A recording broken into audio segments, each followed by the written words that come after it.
So a would-be assassin shows up on the doorstep of Justice Brett Kavanaugh's house while the left continues to play politics with January 6th and gun control, but has very little to say about this incident.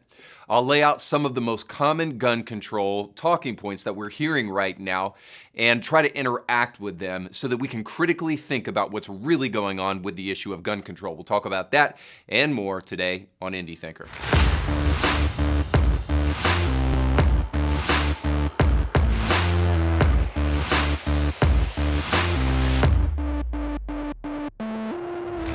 Hey guys, thanks so much for watching the show today. Don't forget to like, share, and subscribe. Today we're going to have a conversation about gun control that I think is really important to have, but ultimately you should know this, what we're always after here at Indie Thinker, because I'm a Christian first and foremost, is to try to provide thoughtful and engaging conversation that bridges the gap between faith and reason. So it'll be our attempt to do that today, but in the process, even if you don't fall either on the reason side of things or the faith side of things, hopefully somewhere in between you'll get some meaningful conversation that will try to help you critically think about the subject of gun control. The reason I think it's important to talk about this, by the way, is that we're hearing so much from a particular side of the aisle about this stuff, and there is so much misinformation. And in fact, I can really only liken it unto to the pro-abortion kind of arguments that you hear about why it's important to be able to abort your baby. We hear so many misinformed arguments on that side of things that I think it's important to also talk about gun control, because there are many, many really clear, misguided arguments about gun control that I think we need to talk about. So before I jump into any of it, I want to make a really quick disclaimer. So what I am not going to do today is try to insinuate that the guy that showed up on the lawn of Justice Kavanaugh's house, which we'll get into in a minute, that had the intent of trying to do harm to him and his family and whoever was in the house, you can only assume.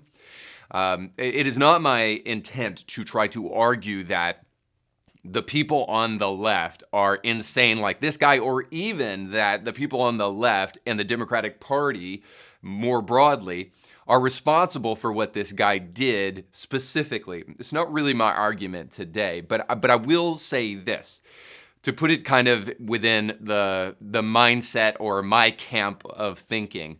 I've heard very often about the Crusades and how many atrocities were done by Christians, and then you'll have atheists like Richard Dawkins come along and say things like, you don't need God for good, but you do need a God for all of the evil that took place in God's name throughout history.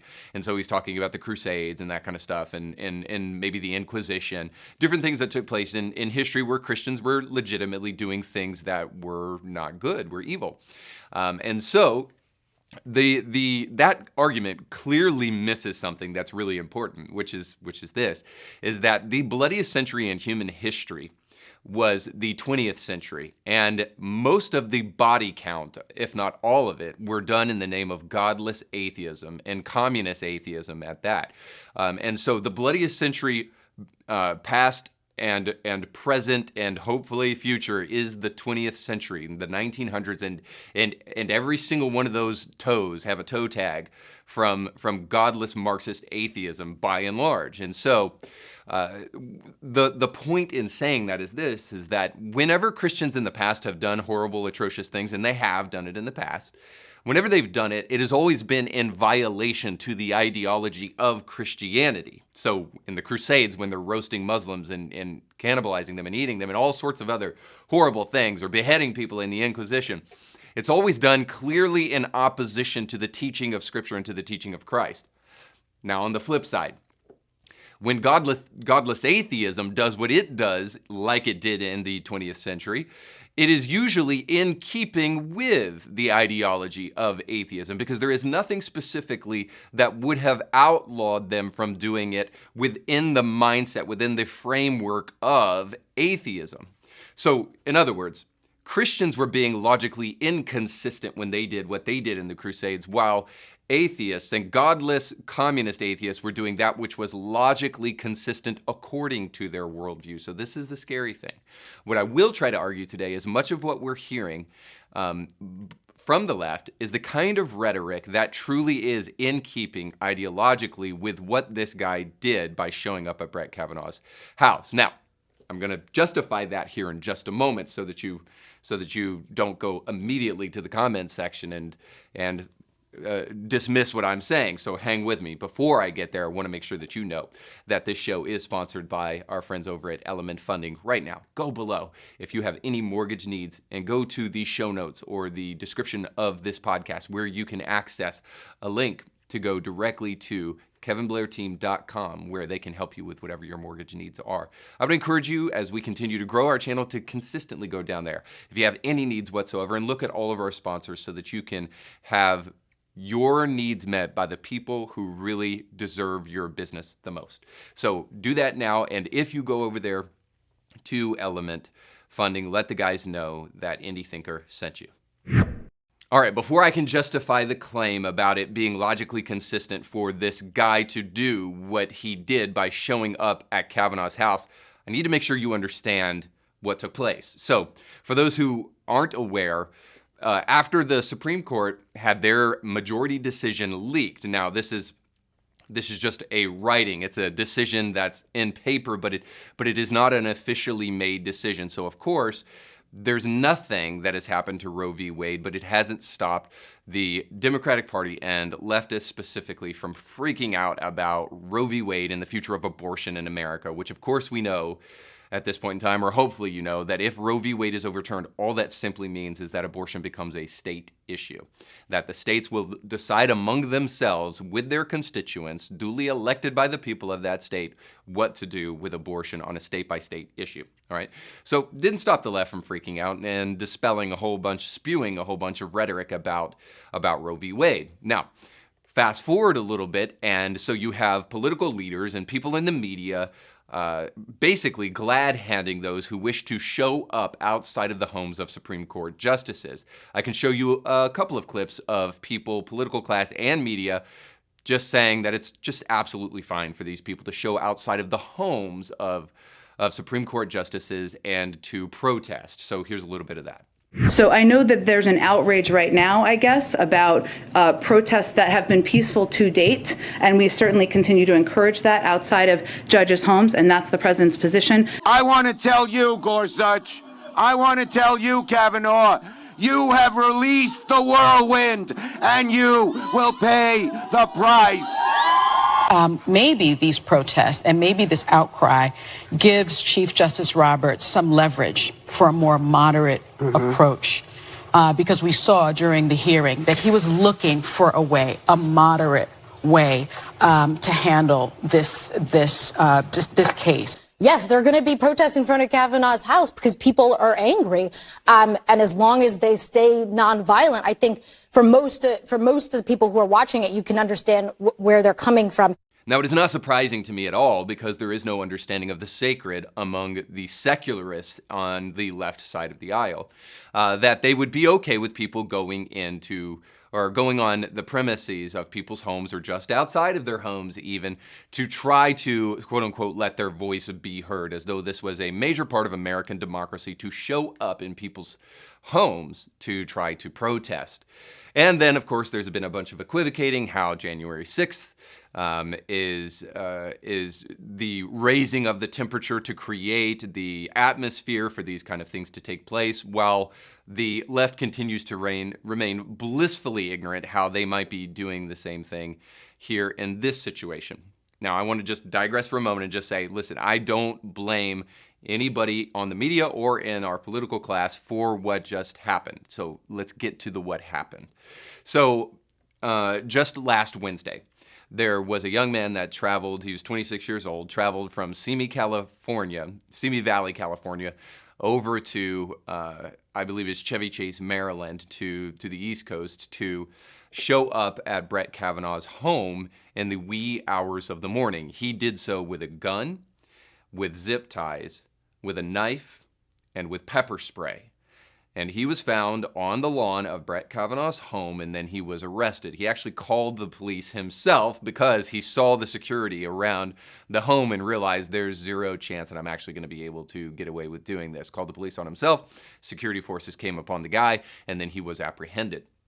All right, so as we can tell, it is very clear that this dude intended to do harm to the Kavanaugh family. In fact, later there would be an open letter or something that he had written, needless to say, to give his motive for showing up at Kavanaugh's home. And of course, the motive was this.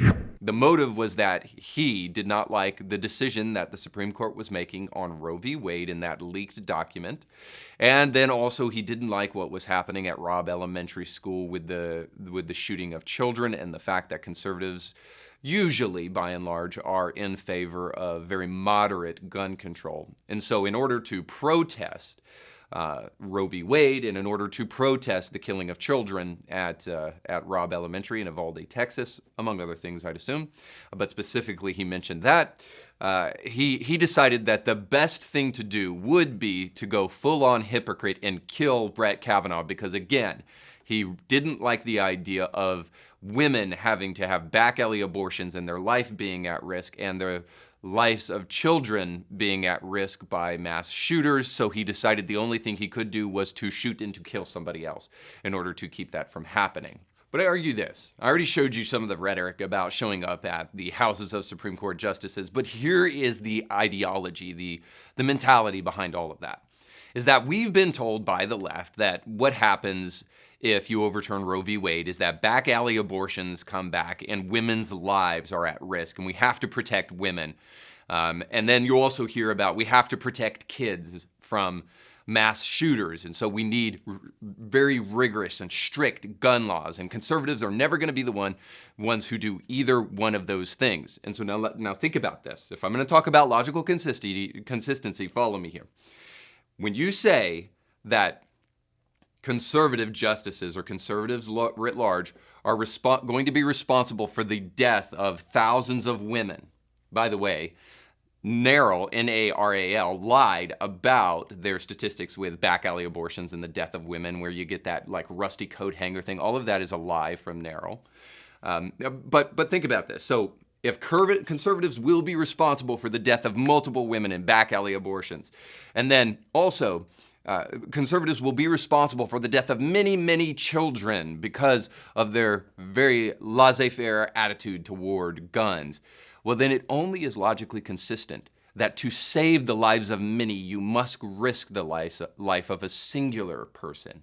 So because of their rhetoric around these issues, and by the way, kind of side note, forget the fact that, like they want to protect children, and this guy was willing to kill Kavanaugh to protect children, which makes no sense. But also, too, like, if you really care about protecting children, you might rethink that abortion thing. I digress. Nonetheless, so if this is really what's at stake, then it almost is logically consistent that somebody would do what this guy did. So, because of the false and emotional talking points of the left, they have created a world for many people who believe these guys.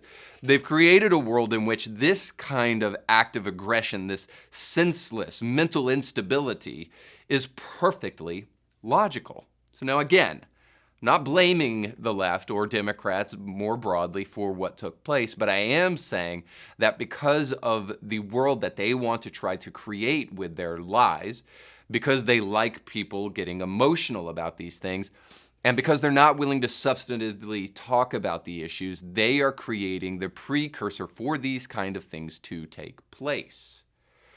Now, I do have to say this, because I think I hear on the other side of this people saying, well, this is all we're saying about Donald Trump. He's the one that raised the temperature in the room on January 6th. Can we just stop there for a moment and use a little bit of nuance and tell the difference between two things real quick? I know dogs and cats look very similar because they walk on all fours, but there is a difference. All people with a mustache are not Hitler. So here's the deal.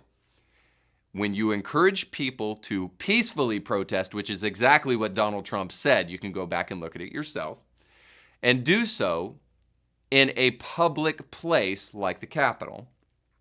Now, push aside the fact, I know the guys that went there were unruly, were stupid, and shouldn't have done what they did.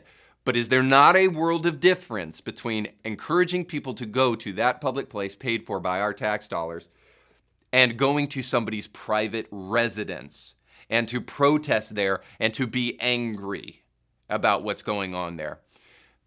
Now, I've already talked about the secular and the sacred thing there, I suppose. But when you don't have any understanding of a person's house being a sacred place that doesn't need to be violated, it's no wonder why they're okay glad-handing this kind of thing. But the whole point is this, is that when people are emotional, they don't think clearly. When emotions are high, communication is low.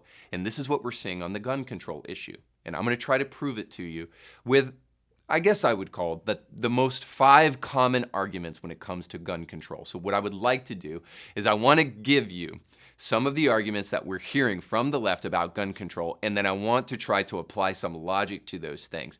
You won't agree with me with all of these things, but hopefully from it you will at least go with the understanding that we should have a very clear and devoid of emotions as much as possible, understanding of what gun control looks like in a way that would be helpful and beneficial to keep things like what happened at Robb Elementary School from happening in the future. So I want to show you the very first clip here. And the very first one comes from our man, Matthew McConaughey.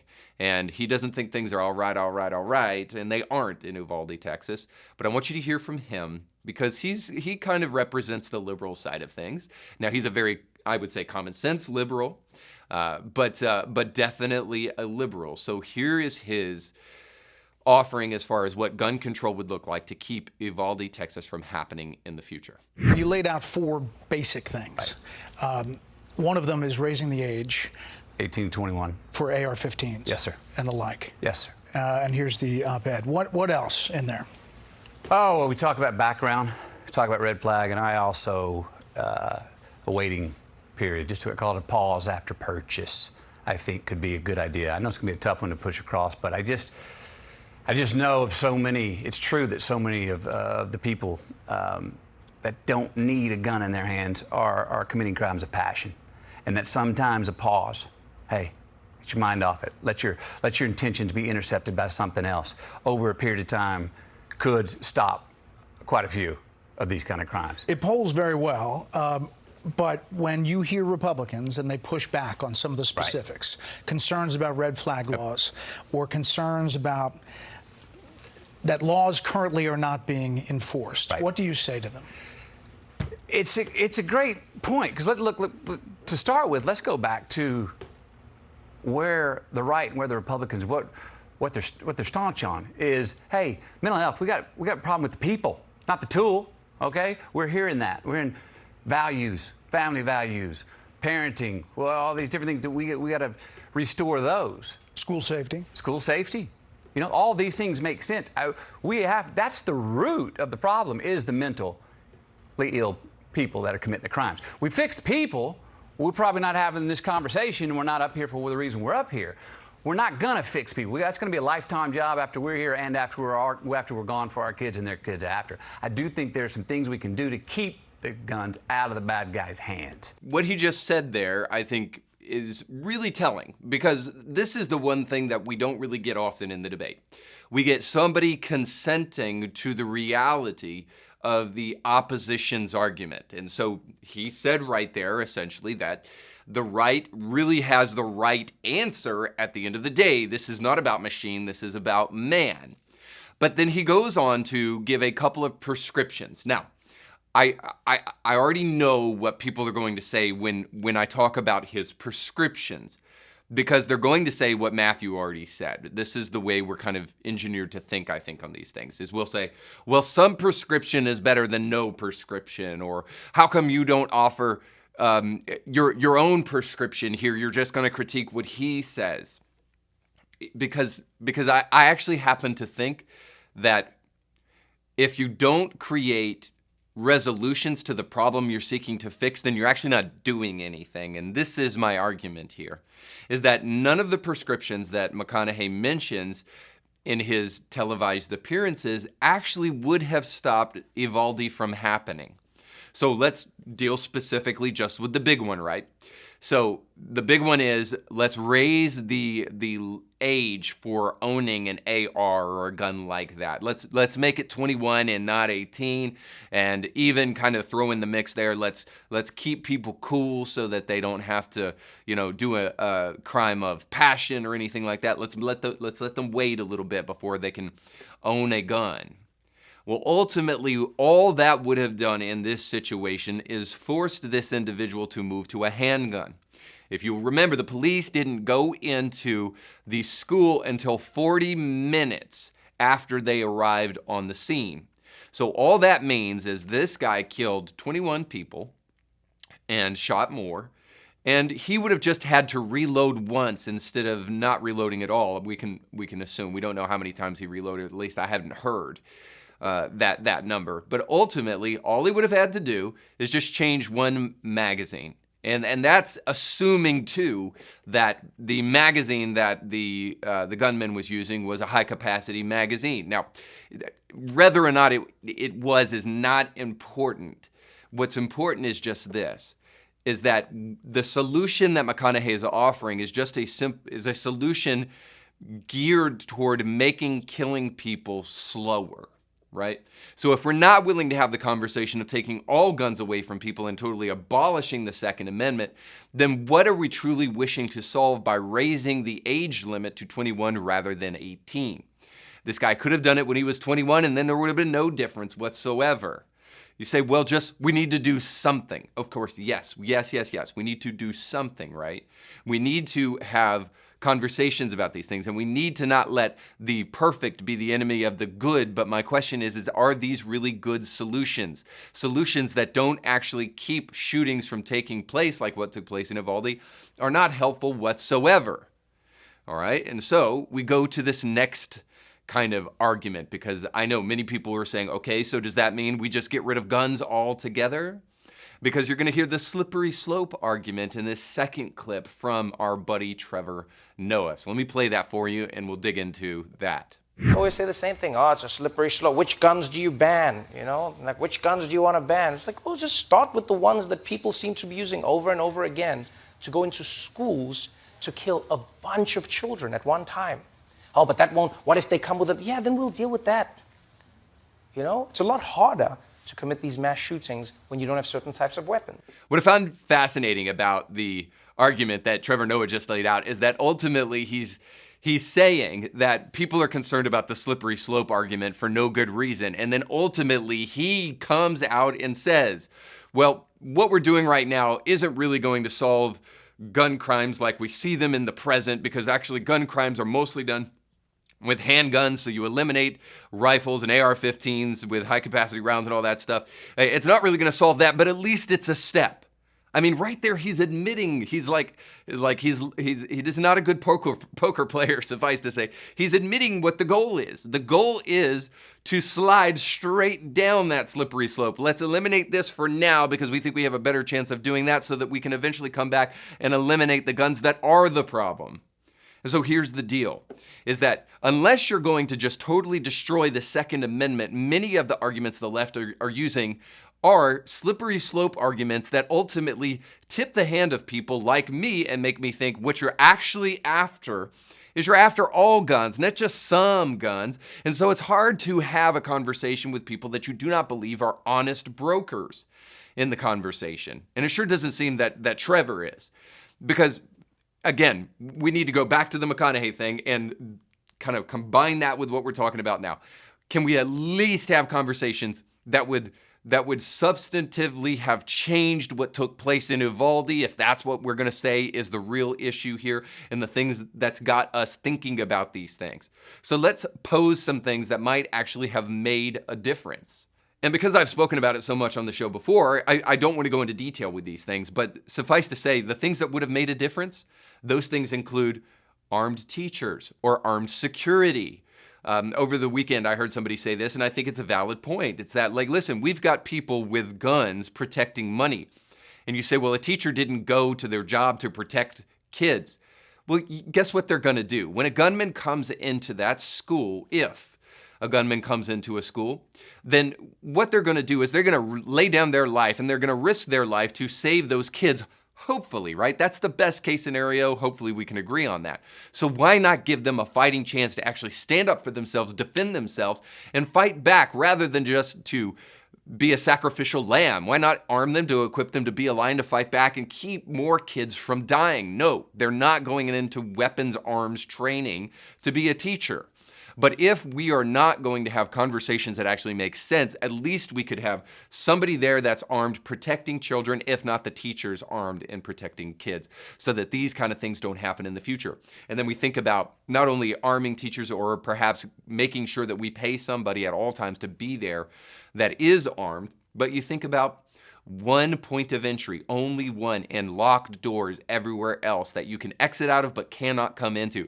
And in fact, making that one point of entry locked as well, making sure that, hey, there's a camera there and you have to be buzzed in to get into the school in the first place. Now, because it's not a perfect solution, because there's the Uvalde shooter got in through a back door that was jarred, that was cocked open, that somebody had just left open.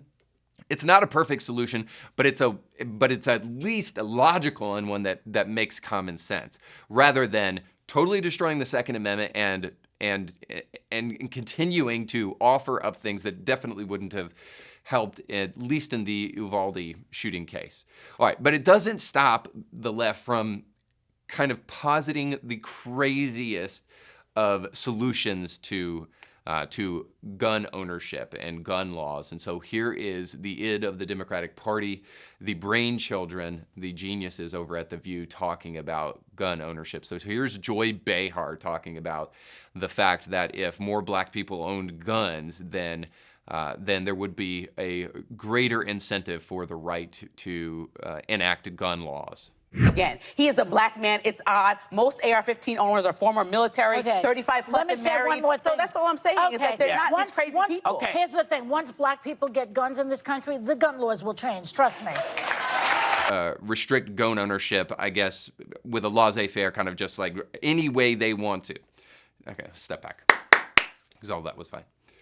Okay, so I can handle this one pretty quickly so we can move on to the next one. So the irony of what Joy Behar said right there is that, first of all, a black woman is talking about responsible gun ownership, and Joy Behar is assumedly saying that all conservatives are racist because the moment that black AR-15s wind up in the hands of black people, that's when conservatives will be motivated finally to act. Well, the ironic thing there on the surface is that, which one is it, Joy? Is it conservatives want gun control or the left wants gun control? Because as it stands, the only people calling for gun control are people like you, or at least really oppressive and extensive overhauling of the Second Amendment. That's people like you. So is it good to have gun control or bad to have gun control? Well, she can't answer the question because what she just said is totally logically inconsistent and essentially incoherent. It makes sense in that she's asking for us to suspend our belief and say that gun restrictions would happen in an imaginary world because Republicans are obviously racist. But if that's true, if gun ownership is related to racism, well, then the people who if gun restrictions are related to racism, then it sure seems that the Democratic Party are the racists there. If that's how you square that round hole. So anyway, let's jump on to the next thing, and this one I love the most because the people who hate guns the most are the ones who know the least about guns. And here's our estimable president talking about AR-15s. Weapons and high-capacity magazines. No one needs to have a weapon that can fire over 30, 40, 50, even up to 100 rounds, unless you think the deer are wearing Kevlar vests or something. This is just true. The people fighting against gun ownership are the people who know the least about guns because they don't own guns, because they don't believe, by and large, that people should own guns, whether it be a handgun or an AR-15. And Biden just proved it. I mean, what does he think about a AR-15 actually is when he says, do you need that because a deer is wearing a Kevlar vest? I mean, does he know that like armor-piercing rounds don't come inside of AR-15s just randomly? That an AR-15 has nothing to do with armor-piercing rounds and Kevlar vests? Like, what is he even talking about? In fact, the word, the AR is just for a brand of gun. It doesn't actually mean assault rifle. Most people on the left don't even know this. And by and large, the vast majority of guns and the guns that a person can own, only a person can own, that is a private citizen, is a semi-automatic gun, which means one bullet, one trigger. So you pull the trigger once and one bullet comes out of it, and that's the same of an AR-15. Most people have this belief that like an AR-15, just because it looks different, is the Rambo gun that you pull the trigger once and it's an automatic gun and all of a sudden it's a machine gun. No, it fires a bullet just like a handgun. But this brings us to the next thing, which I think is probably one of the more important things, or at least was eye-opening to me, which is this, is the reason that we don't want to outlaw ARs or assault rifles, and we don't want to have an all-out ban on those kind of guns, is in fact for the sake of protecting people. So let me show you this next clip, and instead of being a clip on the left, this is a clip on the right that will kind of help you understand why some people believe that ARs and rifles like an AR-15 is an important gun to have. So just check this out. And that if my wife needed to protect the home, I would much rather her have an AR than a handgun. She's not good with a handgun, but she's good with an AR. And this is my right to be able to have those things. And so if you're talking about how do we stop a homicidal maniac that arbitrarily wants to kill innocent people, I'm here to tell you it ain't the gun. Two of the deadliest days in this country were what? The Oklahoma City bombing. Yep. Fertilizer was used. 183 people were killed. The deadliest day in American history was what? 9/11. Sure. There's an airplane. 2,996 people were killed. Airplanes and box cutters. When a homicidal maniac wants to do harm, it ain't the gun. And what my concern is this. If you take away the gun, then what do they use? Okay, so the idea here is something that I just recently heard from somebody who was an Army vet, a friend of mine, and he said this: the reason I prefer an AR is not because it has a high capacity magazine, but because I am not good with a handgun. The federal government trained me to shoot with an AR, and I know, beyond a shadow of a doubt, I can put one in the head and two in the chest, and I can do so with proficiency if I'm in a place where I need to protect my family, protect my wife and my kids and my home. And so this is the reality. This is kind of the double-edged sword that I don't think the left is willing to entertain. Guns are deadly in the wrong hands, but in the right hands, they are also very efficient at protecting people. And AR-15s actually happen to be guns that are much easier and better to use for people who are trained. So sure, make sure the people who have guns are trained and be more serious about those kind of things, to make sure that people have the familiarity with what they're doing, rather than to try to take things from people and to make, which is a recipe to ensure that the people who do not know anything about guns are the ones who can have them in their hands, right? When you take them from people, if a gun winds up in their hand, then these are the people who have never had it and don't know how to use them, which is a recipe for disaster. And so the point there is this, is that responsible gun ownership is the recipe for curing what we're seeing right now, for irresponsible gun ownership and the violation of guns. Responsible gun ownership, where people understand what it means to put their guns away and to protect their guns, to make sure that others can't access their guns, and to make sure that those who do have guns know how to use those guns. Responsible gun ownership is the cure for bad gun ownership. All right, so the very last thing I want to show is a clip from Jon Stewart on his show. Now, I did this in the past, but I think it's so important because whenever we talk about gun ownership and responsible gun ownership, this is always kind of the talking point that you hear from the left. Well, how come we have these problems in America, but there's no problems anywhere else in the world like this, right? There's more guns than people in the United States. So here's Jon Stewart talking about the amount of guns that we have. We've lost the war on guns. Personally, I knew it was over after Sandy Hook. We had a chance to pick guns or kindergartners, and we went with guns. There are 393 million guns in America. Here's the deal. The problem with guns is that there's too many of them. And while research clearly shows mo guns, mo deaths, let's defer to the victors in this war. Well, I hate to rain on the parade, but according to a 2019 study, the countries with the highest number of gun violence crimes is, and I'll give it to you in order. First of all is El Salvador. Secondly, Venezuela. And then finally, at third, we come to what I hate to admit, it breaks my heart to say it, but I gotta be honest, and I gotta concede Jon Stewart's point here, the third on the list for the most gun violence as of 2019 per country. Guatemala.